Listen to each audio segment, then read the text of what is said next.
term, there were great accomplishments. He took out to make sure we had a balanced budget that spent recurring funds and not one-time money. Education reform was a priority. He made sure that not only that there was reform in the education system, but there was accountability through a grading system that everyone could understand, as simple as A, B, C, D, F, to tell us how our schools were doing. He also worked very hard to help us 2 years ago pass an issue that was extremely important to many of our members and many of you, to make sure that there was tax fairness across the state of Mississippi. So when he's sworn in today, he will be sworn in with a great deal of accomplishments. But more importantly, he'll be sworn in with an agenda of continuing to work to make Mississippi's business climate extremely competitive. And for that reason, on behalf of the board of MEC, Governor, we would like to thank you for your leadership on removing the franchise tax. His plan to phase out the franchise tax over time so that it does not hurt the budget, that it can be done in a manner that makes sense, is a good and easy way of dealing with a tax that is so harmful to our business climate. So much so that it has become a priority issue thanks to the board of directors at MEC yesterday. So that's just one of the many things that we know he will be working on as he starts to move forward. And we've had a lot of sports analogies this morning, and I would be remiss if I didn't mention that he also was an athlete and played basketball at Millsap. So today, he is the point guard for the Mississippi Senate. Please welcome Lieutenant Governor Tate Reeves.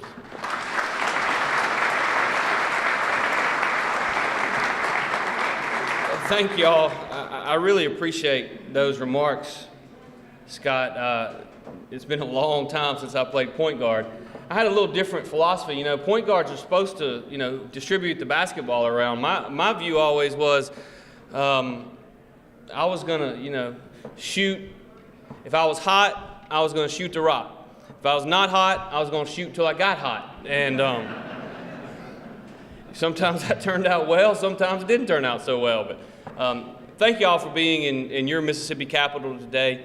It is a special day for me and for all of the statewide elected officials who, in a joint session of the House and the Senate at 2 o'clock today, we will take the oath of office. Many of us for our at least second term, obviously with the exception of Governor Bryan, who will have his swearing in early next week in a joint session. But I'm excited about this 4-year term. I'm excited about the opportunity to work with Speaker Gunn, with Representative Snowden and their entire leadership team in the House.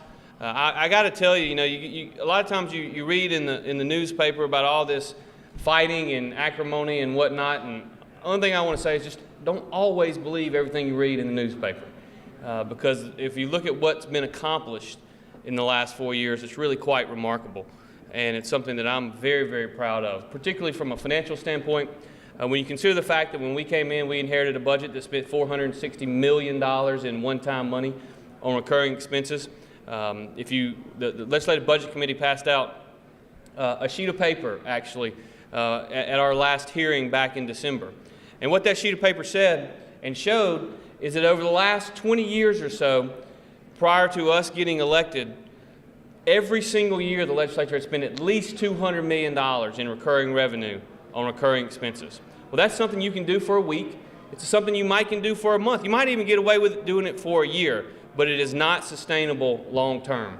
And so we went to work fixing that, and I'm happy to tell you that in the last 2 years, we actually have a truly balanced budget that only spends recurring revenue on recurring expenses. We actually have filled up our rainy day fund to have 7.5% of our annual operating budget set aside for a rainy day. And this is not something that is unique to what we do. You do it in your local businesses every single day and every single year because you have to be prepared. Well, now your state government is prepared as if we were running a small business, which in fact we are. We've got a lot of challenges, but I want to put them in perspective. Obviously, we are going to see revenue growth year over year this year. It's probably not going to be as large of a year-over-year revenue growth number as the revenue estimating group originally estimated. The original estimate was that we would grow at about 1.9% year over year. They've asked us to revise that downward to 1.1%, which we have certainly done.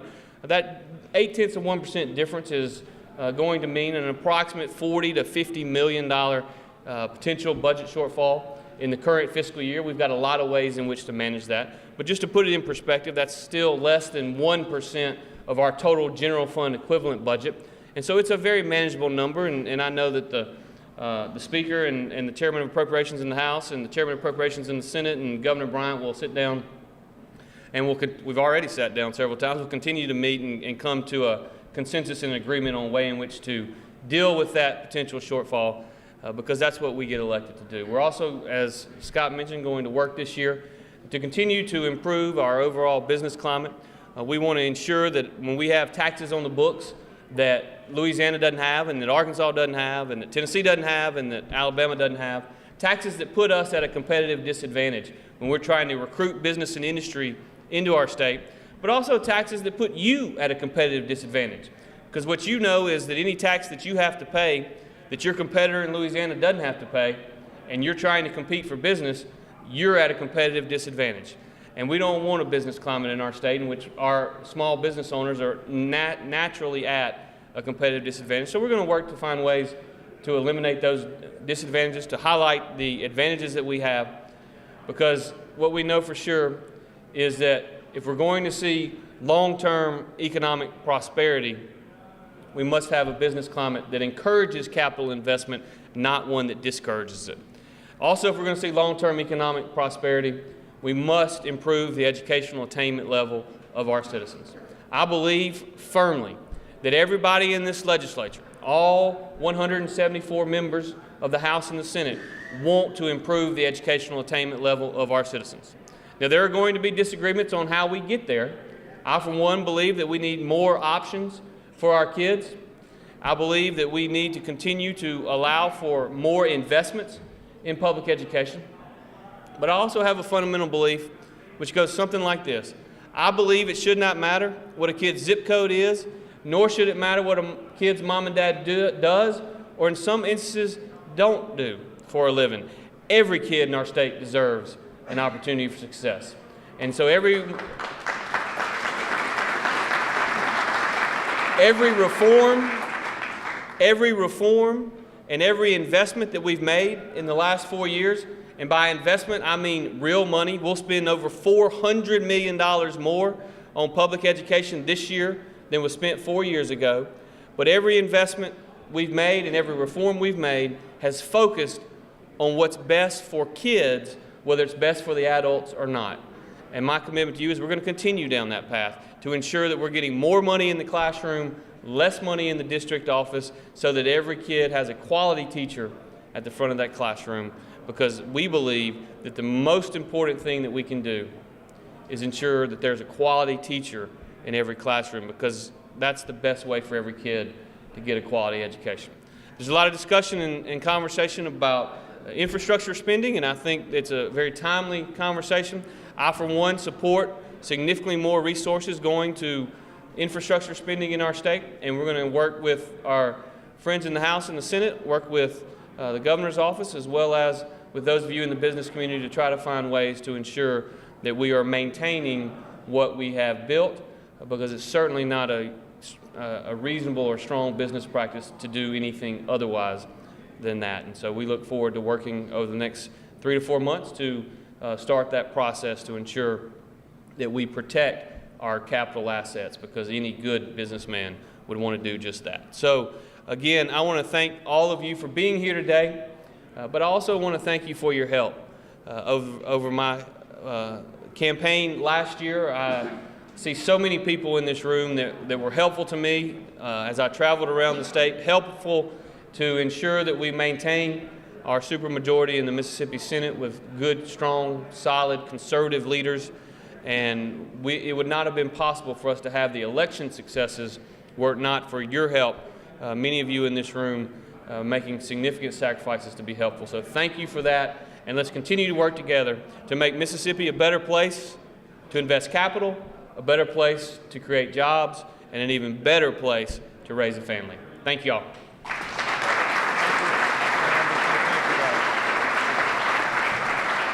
Thank you, Governor Reeves. Ladies and gentlemen, these two leaders, our Speaker, our Lieutenant Governor, our pro tems, we may have the best opportunity in decades for moving this state forward, because these leaders are focused, but they also listen. We are going to give you an opportunity to share your thoughts with them. Believe me, they are focused on moving this state forward, and this may be our state's finest time. Thank you all. Thank you for your leadership. Well, I will tell you, we are doing a lot of research at MEC, and we have to use very clunky tools all the time to look up labor statistics and to look up demographics, and it is a royal pain in the neck. You might remember that we have to use a lot of census data, and you all remember the story of the census taker who was having to go get census information from a little business up in North Mississippi. They would not fill out the form. And finally, the census taker said, look, I'm going to come there and I'll ask you the questions so you don't have to fill out the form. So he got there to this husband and wife who ran the business. They had about 20 employees. And the first question was, list all of your employees broken down by sex. And the two of them looked at each other and said, well, I guess we should say none. But we do have a few broken down by alcohol. So statistics are tough. Statistics are tough, but our Secretary of State, he could be sitting there just kind of counting tax collections and doing stuff like that and keeping files and all that. But oh no, he's opened us up to a portal like no other state has. You can go onto his new Y'all Mississippi tool and find out anything you want to know. So he's going to bring the world to you today. Please join me in welcoming our Secretary of State, Delbert Hosemann.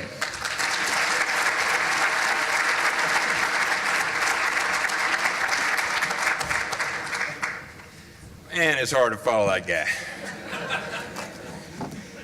I'm going to be on time because I'm the warm-up for the governor, so here we go.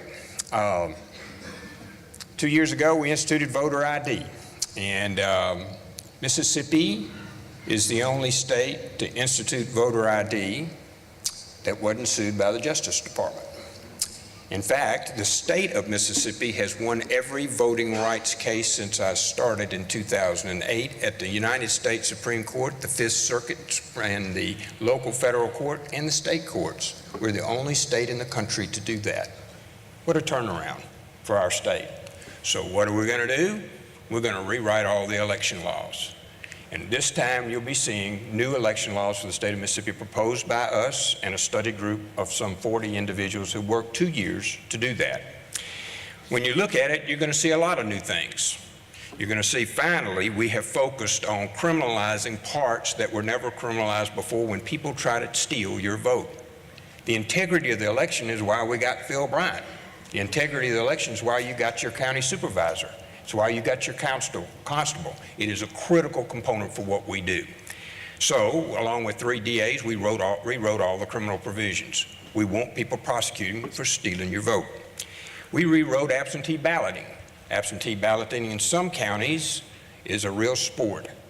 Some of them come and we get hundreds and hundreds of these people. How do they do that? Not anymore. It's time to bring that in the 21st century as well. If, in fact, you're disabled over age 65 or fighting for the country, you'll be able to cast an absentee ballot. But up to 21 days before an election, you'll be able to go to the circuit clerk's office and cast a pre-election ballot. And you'll do it with a voter ID. And we won't have all of these issues where we have thousands of absentee ballots that vote on your attorney general, your governor, your lieutenant governor, and everywhere else. It's time for a change. This last time, as you know, there are mail-outs. You got some. Mail-outs was somebody standing there with a knife over a woman, and they said, and you can't find out who sent him. So, with the Attorney General, we sued to find out who mailed those out. They filed suit against me. It's called Anonymous versus Hosemann.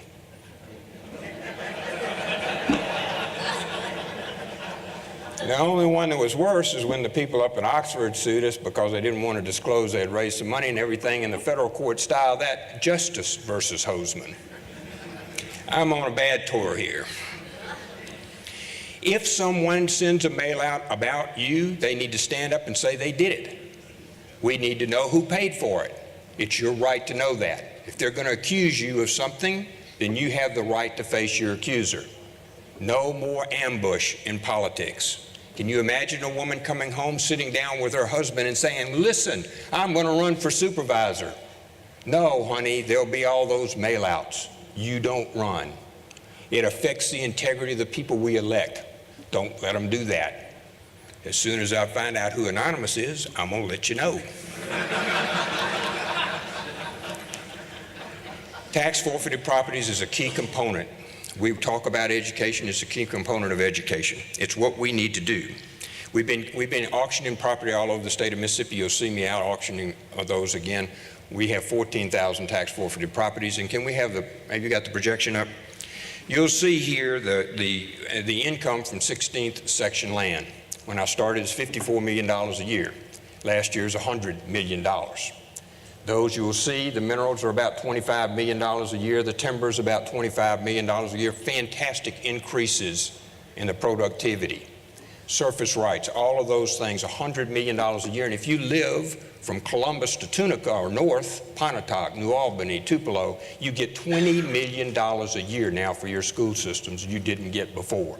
16th section land's worth fighting for. Every day we do. Every time the legislature comes in, there's some kind of bill to mess with it. Remember, the legislature stopped me last night and said, I think I'm going to try to change 16th section land. I said, I want to show you some numbers about what we do with it. Protect the integrity of that. This coming year, you'll also see a couple other things. Last year, we started with autism.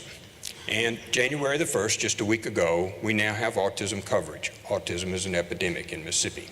1 out of 68 children is born autistic.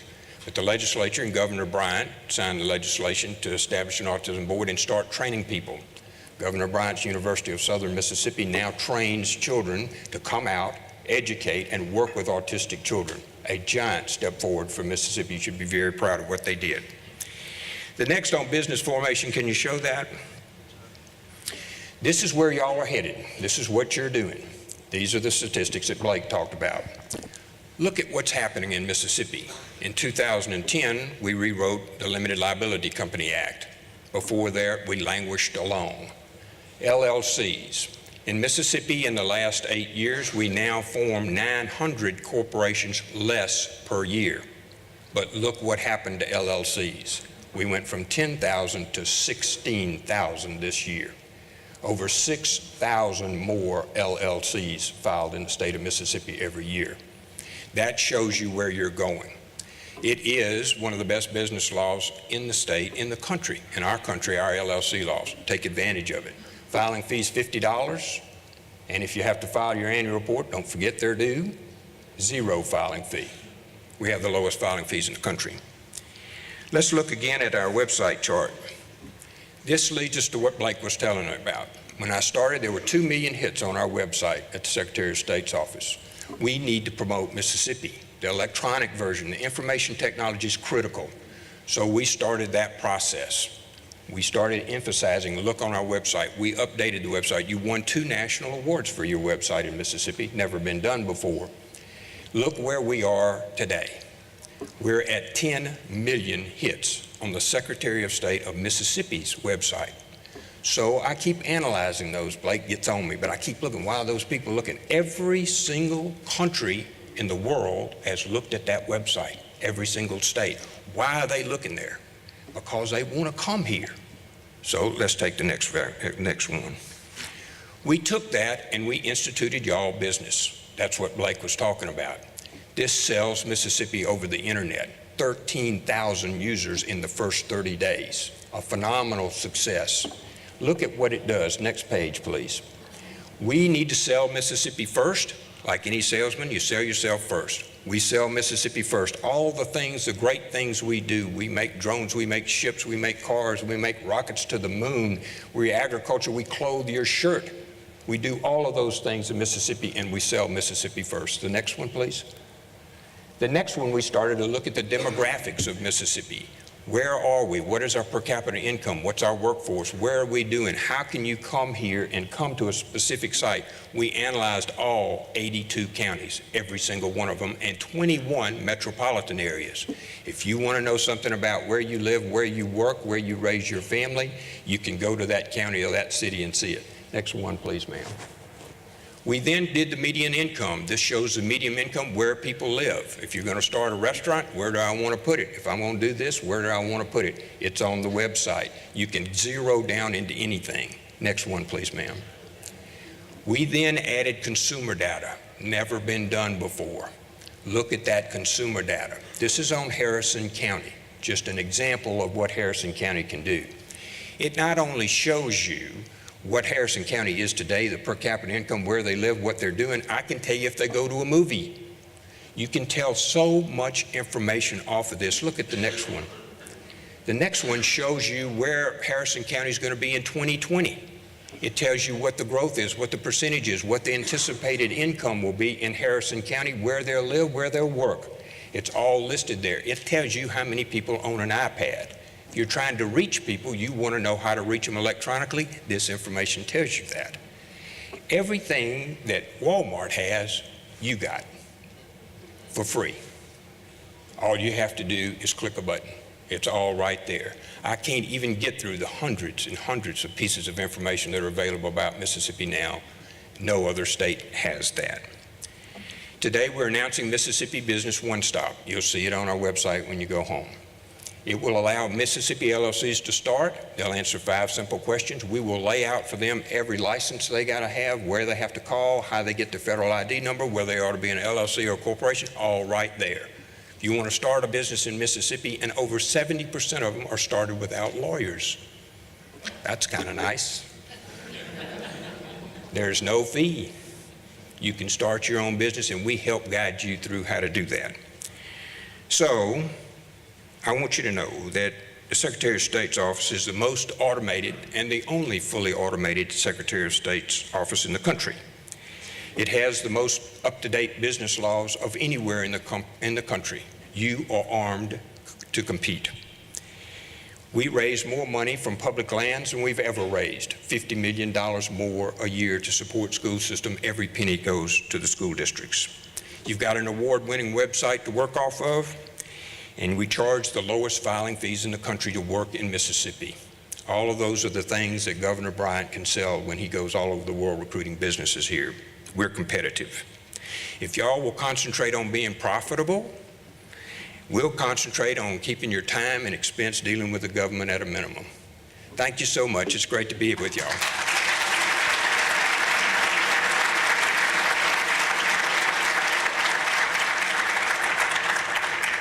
We're going to be talking about election laws. We have rewritten the entire election law from 1890, and we've strengthened absentee ballot requirements. We put in pre-election voting, strengthened criminal problems if you cheat in our electoral process. We're going to be talking about Y'all Business, the new business website Secretary of State's rolled out that has Sales Mississippi, has great information on every county, and also census data and also marketing data, consumer information. All the information that a Walmart would have on your county and on your city is on our website, and people are using it by the thousands and tens of thousands. So if you're not using it, somebody else is probably beating you in the business world. So go look at sos.ms.gov and go to Y'all Business. It's great information.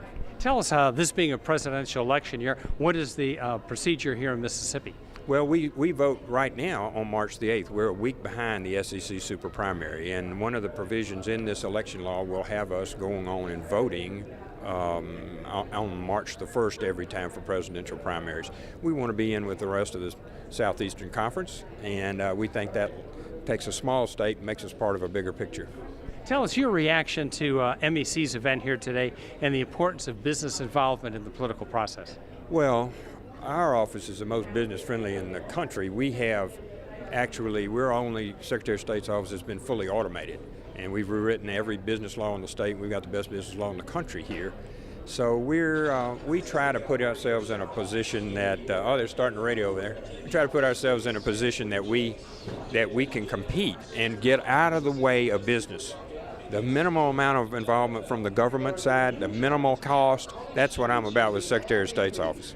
This is great. I mean, I always feel good after this event because what it shows me is that business leaders, community leaders from across Mississippi understand the importance of what we do from a legislative standpoint and how important it is to keep Mississippi competitive with our neighboring states and with other states in the country. If people would like to become a member of MEC, what should they do? We'll be happy to have them join us. We are a totally funded by our business membership. We do not take any dollars from any type of government entities. We are really funded. That allows us to really go out and approach it from a standpoint of what is best for our state without having to worry about all of the politics of it. All you have to do is go to mec.ms. It's mec.ms, and the information is there. Excellent. Very good. One of the key things, we do a lot of real research and independent studies, and Economic Development Mississippi is a team sport. Now, clearly we know how to do some team sports, had 4 teams in bowl games, do very well in team sports, but that's what it takes, particularly in a smaller state, competing with a lot of larger states. We've all got to work together. We've all got to get on the same page. And this is a way that we do that. These are the business women of the state of Mississippi. These are the companies that provide the jobs. And so they need to be talking to their elected officials. They need to have an impact on their elected officials. And I think they've been doing a very good job at doing just that. Next week is the inauguration. Your goals for the next 4 years? Well, doing a better job of growing the economy in the state of Mississippi. It means everything. Putting more people to work, getting them off of Medicaid, getting them off of some government program, improving education so we'll have more high school graduates that can go on to a college or career. All of this is connected and works together. But it all begins with that K through 12 educational process, and we've got to demand accountability and demand a better system than we have now.